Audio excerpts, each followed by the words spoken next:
नमस्कार, आप देख रहे हैं प्यारा भारत। ब्राह्मण समाज आजकल समाचारों में है, सुर्खियों में है। चाहे वो पूर्व क्रिकेटर सुरेश रैना हो, जिन्होंने बोला कि मैं ब्राह्मण हूँ, तो लोग उसका विरोध कर रहे हैं कि कैसे बोल दिया कि मैं ब्राह्मण हूँ, माफ़ी मांगने की बात हो रही है। उसी तरह उत्तर प्रदेश की राजनीति में चाहे बसपा हो चाहे सपा हो, बसपा जो है ब्राह्मण महासम्मेलन करवा रही है।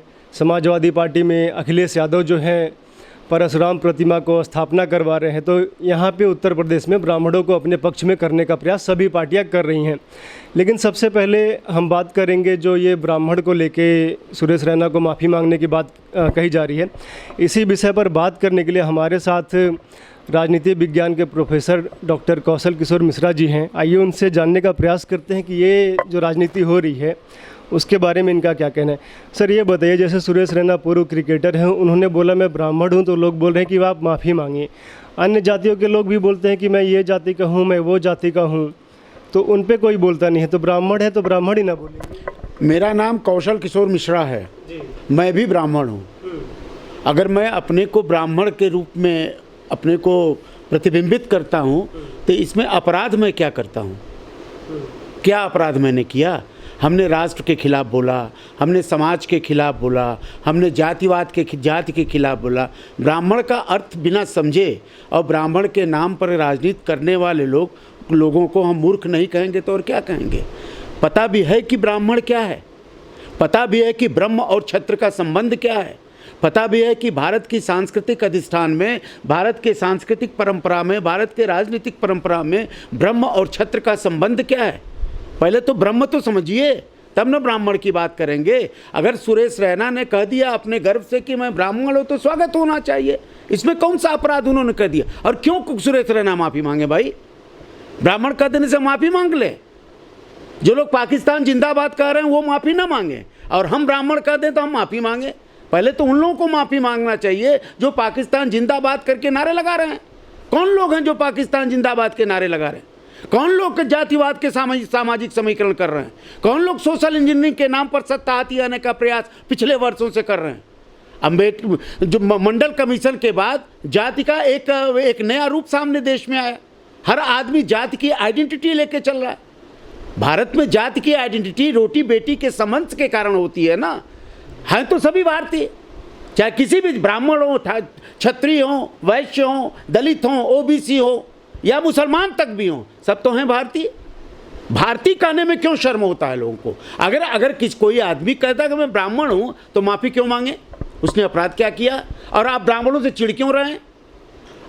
ये आप बहुत साफ बात है कि अगर भारत के स्वतंत्रता संग्राम, स्वतंत्र भारत के राजनीतिक समीकरणों को आप देखिए तो कांग्रेस जो शुरू में राजनीति करती रही वो ब्राह्मण दलित के आधार पर करती रही। तो शुरुआत तो राजनीति तो स्वतंत्र भारत के बाद ही ब्राह्मण दलित की बात करने लगे लोग। भारतीयता की बात किसी ने नहीं की। ब्राह्मण एक ऐसा सांस्कृतिक संगठन है, हम उसको जाति नहीं मानते। ब्राह्मण जाति नहीं है, ब्राह्मण एक संस्कार है, ब्राह्मण एक संस्कृति है, ब्राह्मण वेद की ऋचा है, ब्राह्मण ऋग्वेद है, ब्राह्मण अथर्ववेद है, ब्राह्मण उपनिषद है, ब्राह्मण स्मृतियाँ हैं, ब्राह्मण महाकाव्य है, ब्राह्मण नीति ग्रंथ है।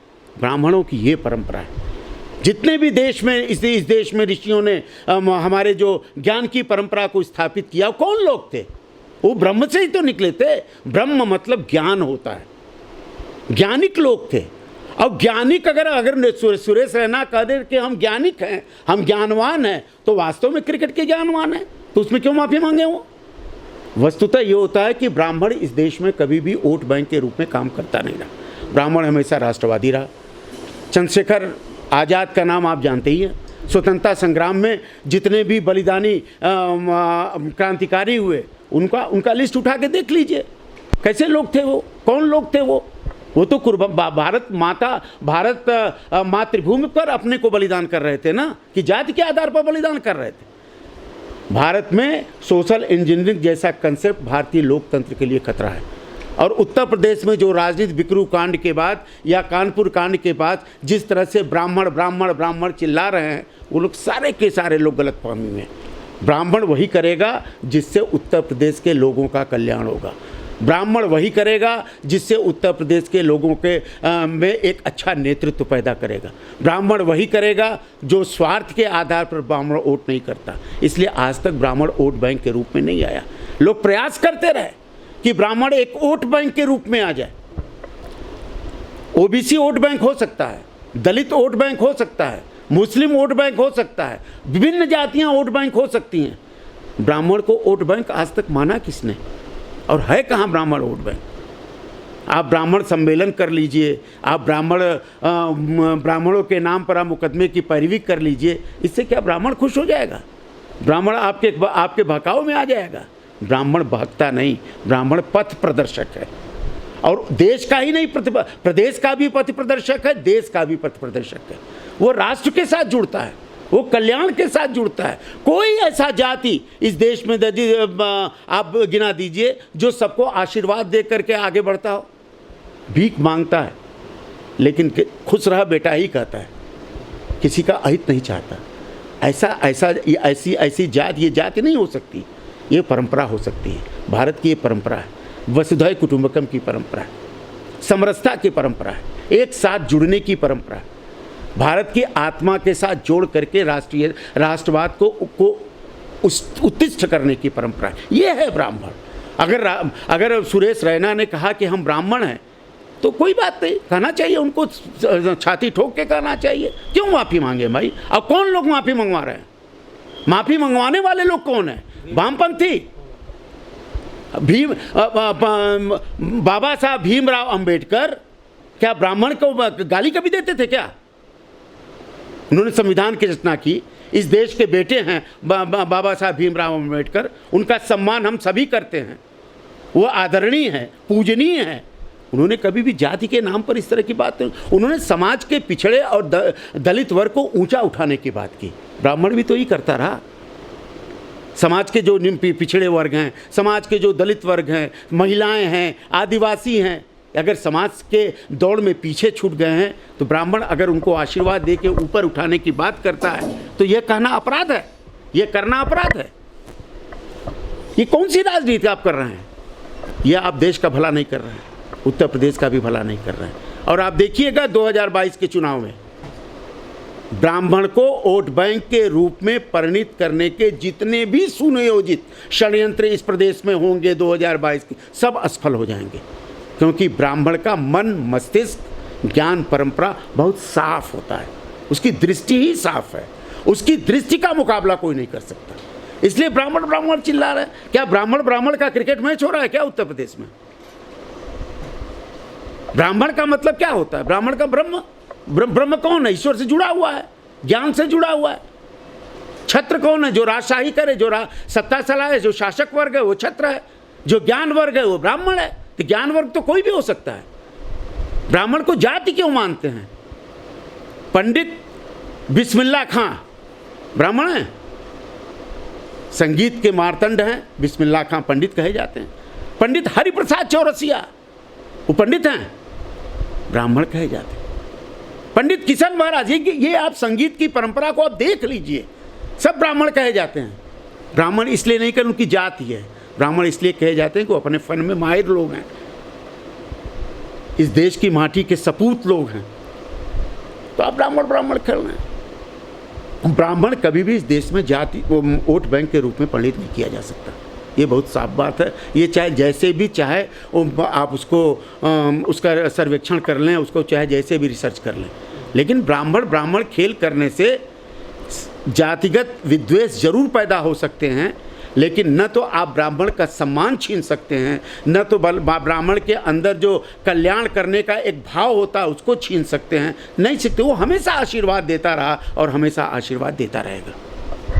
देश को तोड़ने वाले जो लोग हैं सर, वो एक यह भी ट्रेंड चलाते हैं कि आदिवासी मूल निवासी हैं या ये मूल निवासी हैं, ब्राह्मण जो हैं या क्षत्रिय हैं बाहर से आए। कहाँ से बाहर से आए हैं?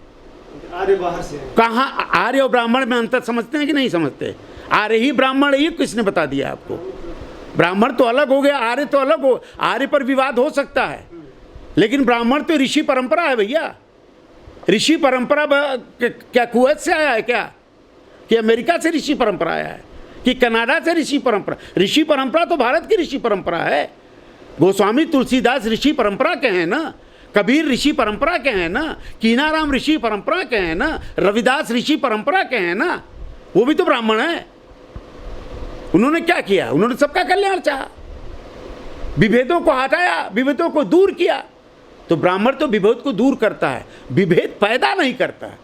राजनीतिक वितंडावाद से और राजनीतिक स्वार्थ के आधार पर जो लोग वितंडावाद पैदा करके समाज की संरचना, समाज की एकजुटता को तोड़ना चाहते हैं, वो ज़्यादा खतरनाक हैं उन लोगों की अपेक्षा में जो सुरेश क्या नाम है उनका, रैना ने कहा ब्राह्मण है उसकी तुलना में।